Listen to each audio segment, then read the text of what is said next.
여러분 주변에 이런 사람 꼭 한 명씩 있지 않나요? 상사가 회의실에서 보고서를 집어던지며 소리를 질러도 혹은 누군가 대놓고 무례한 농담을 던져도 눈 하나 깜짝하지 않는 사람 말입니다. 남들은 심장이 터질 것 같고 얼굴이 화끈거려 밤새 잠을 설치는 상황에서도 그들은 마치 남의 집 구경이라도 하듯 평온한 미소를 지으며 자기 할 일을 합니다.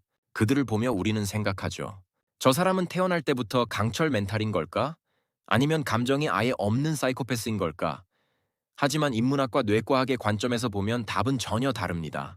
그들이 무서울 정도로 여유로운 이유는 성격이 좋아서도 감정이 없어서도 아닙니다.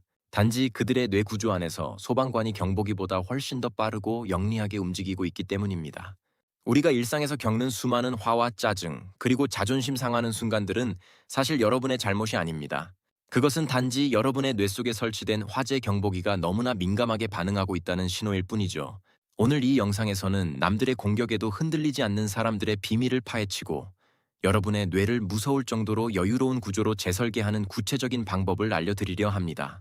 본격적인 이야기를 시작하기 전에 잠깐 시간을 내어 저희 야놀자 심리 채널을 구독해 주시겠어요? 구독과 좋아요, 알림 설정은 여러분의 마음을 단단하게 만드는 가장 쉽고 빠른 습관이 될 것입니다. 지금 버튼을 누르셨다면 이제 100년 전 뉴욕과 런던의 차이만큼이나 극명하게 갈리는 여유로운 사람과 예민한 사람의 뇌 속 풍경으로 함께 떠나보겠습니다. 우리는 흔히 예민함을 고쳐야 할 단점이라고 생각합니다. 하지만 뇌과학적으로 보면 예민함은 사실 우리를 지키기 위한 가장 원초적인 생존 본능입니다. 0.04초라는 찰나의 순간에 울리는 뇌 속의 경보기, 바로 편도체의 반응이죠. 문제는 현대 사회에서 이 경보기가 생존과 상관없는 사소한 말 한마디에도 요란하게 울려 퍼진다는 점입니다.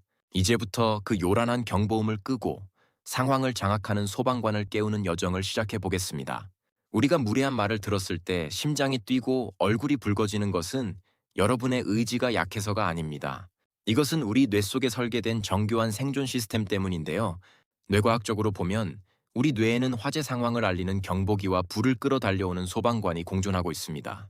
문제는 속도 차이입니다.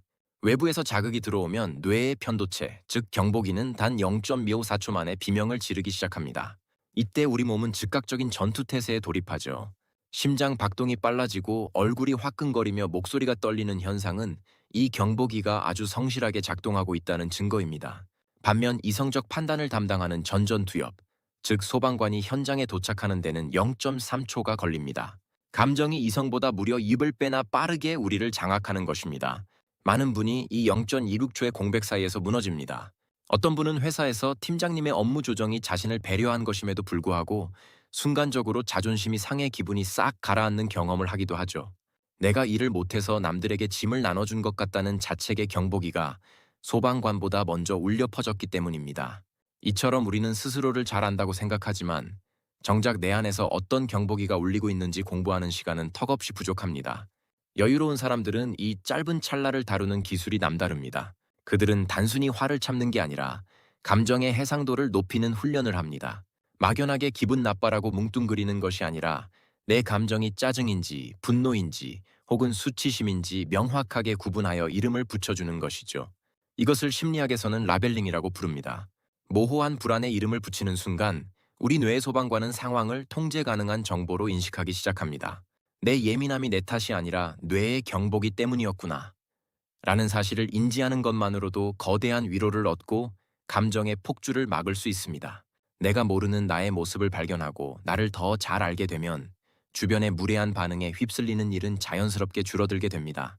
무서울 정도로 여유로운 사람들이 위기 상황에서 가장 먼저 꺼내드는 첫 번째 도구는 바로 3인칭 관찰자 시점입니다.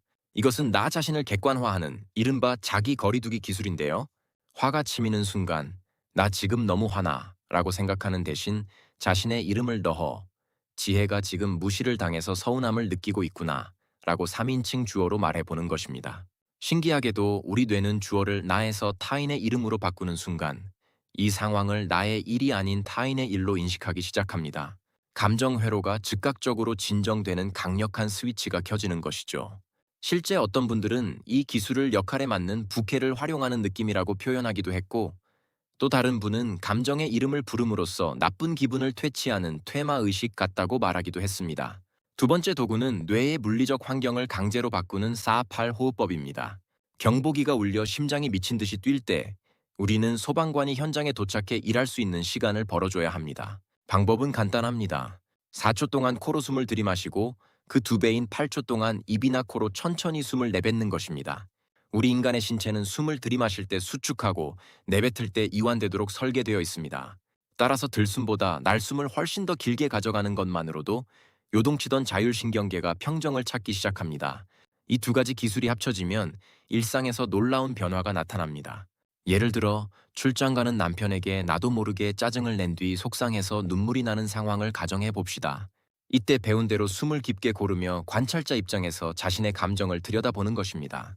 그러면 단순한 짜증인 줄 알았던 내 마음속에 사실은 남편의 건강에 대한 걱정, 그리고 혼자 육아를 감당해야 하는 서운함이 복합적으로 섞여 있다는 사실을 깨닫게 됩니다. 감정의 실체를 정확히 파악하고 나니 더 이상 남편을 공격할 필요도, 스스로를 자책하며 괴로워할 필요도 없어지는 것이죠. 여유로움은 타고나는 것이 아니라 이처럼 내 감정을 한 발짝 뒤에서 바라보고 숨을 고르는 부단한 훈련을 통해 길러지는 뇌의 근력과 같습니다. 이제 한 단계 더 나아가 보겠습니다. 단순히 불을 끄는 것을 넘어 우리 뇌 속의 경보기가 아예 허술림을 하지 않도록 민감도 자체를 낮추는 방법입니다. 많은 분이 나는 원래 예민하게 태어났어 라고 포기하곤 하지만 뇌도 근육과 같아서 꾸준히 노력하면 더 좋아질 수 있습니다. 그 핵심 비결은 바로 의도적인 작은 불편함에 뇌를 노출시키는 것입니다. 방법은 의외로 간단합니다. 식당에서 자리를 옮겨달라고 정중히 요청해 보거나 모임에서 다수의 의견에 대해 작은 반대 의견을 내보는 연습을 하는 것이죠. 이런 사소한 거절이나 불편함의 연습은 우리 뇌의 경보기가 웬만한 자극에는 이건 생존에 위협이 되는 상황이 아니야 라고 인식하게 만드는 훌륭한 예방주사가 됩니다. 실제로 사회생활을 하며 압박 면접이나 강의 같은 긴장되는 환경에 반복적으로 노출되었을 때 어느 순간부터 경보기가 울리지 않고 괜찮아졌다는 경험담들이 이를 증명합니다. 여기에 무서울 정도로 여유로운 사람들의 고차원적인 필살기를 하나 더 더해볼까요? 바로 생각의 화살표 방향을 나에서 상대로 돌리는 것입니다. 누군가 나를 공격할 때 내가 뭘 잘못했지? 라며 나 자신의 결점으로 화살을 돌리는 자책의 굴레에 빠지는 대신 저 사람은 지금 스트레스가 많아서 저렇게 까칠하구나 라고 주어를 상대로 바꿔서 관찰하는 것이죠. 예를 들어 아버지가 넌 항상 그 모양이야 라고 독설을 할 때 난 역시 늘 부족해 라고 받아들이는 것이 아니라 아버지는 마음을 예쁘게 표현하는 것이 서툰 언어 습관을 지니셨구나 라고 객관화하는 식입니다.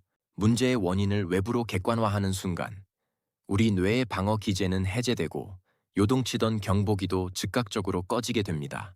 상대의 공격을 내 대한 평가가 아닌 그 사람의 현재 불안이나 상태를 나타내는 하나의 정보로 치환해버리는 것. 이것이 바로 흔들리지 않는 여유의 실체입니다. 무서울 정도로 여유로운 삶은 어느 날 갑자기 완성되는 마법 같은 결과가 아니라 매일의 작은 선택이 쌓여 만들어지는 훈련의 과정입니다. 많은 분이 경험하셨듯 이 방법들은 단 한 번의 시도로 모든 것이 해결되는 요술 지팡이가 아닙니다. 우리 뇌가 새로운 방식에 익숙해지기 위해서는 여러 번 반복하고 꾸준히 연습하여 자연스럽게 체화되는 시간이 반드시 필요합니다. 실제로 한 시청자분은 5년 전부터 자신의 감정을 스스로 인지하고 통제하는 연습을 해온 결과 현재는 주변에서 차분한 사람이라는 평가를 듣게 되었고 스스로도 마음이 무척 편안해졌다고 전해왔습니다. 뇌도 근육과 같아서 꾸준히 노력할수록 그 회복 탄력성과 여유의 근력이 좋아집니다. 처음부터 무너지지 않는 단단한 성벽을 가진 사람은 없을 것입니다. 다만 스스로를 얼마나 잘 알고 깨닫느냐에 따라 예전 같으면 며칠을 알았을 일도 지나고 보면 별거 아니라고 웃어넘길 수 있는 힘이 생기는 것이죠. 이렇게 나를 잘 알게 되면 주변의 무례한 말이나 불필요한 참견에 휩쓸리는 일이 현저히 줄어들게 됩니다. 혼자서 이런 마음의 지혜를 발견하려면 정말 많은 시행착오와 고통의 시간이 필요하지만 우리가 함께 원리를 이해하고 연습한다면 그 시간을 훨씬 단축할 수 있습니다. 결국 진정한 여유로움이란 타인의 공격에 무조건 참는 것이 아닙니다. 내 안에 경보기가 울릴 때 그것을 차가운 정보로 바꾸어 나를 보완할 부분은 겸허히 받아들이고 불필요한 비난은 쓰레기통에 빨리 버릴 줄 아는 태도입니다. 경복이라는 감정에 매몰되어 스스로를 괴롭히는 대신 소방관이라는 이성을 깨워 지혜롭게 상황을 장악할 때 우리는 비로소 나 자신을 진심으로 존중하는 삶을 살 수 있습니다. 오늘 여러분의 마음속에는 어떤 경보기가 울렸나요? 그 감정의 서운함, 두려움, 불안 같은 명확한 이름을 붙여주고 한 발짝 뒤에서 따뜻하게 바라봐주는 연습부터 시작해 보시길 바랍니다. 모두가 마음의 평화를 찾아 서로에게 더 따뜻한 세상을 만들 수 있기를 야놀자 심리가 진심으로 응원합니다. 오늘 영상이 여러분의 마음을 단단하게 만드는 데 도움이 되었다면 야놀자 심리 채널 구독과 좋아요를 부탁드립니다. 여러분의 작은 관심이 더 깊이 있는 심리 탐구의 에너지가 됩니다. 지금까지 야놀자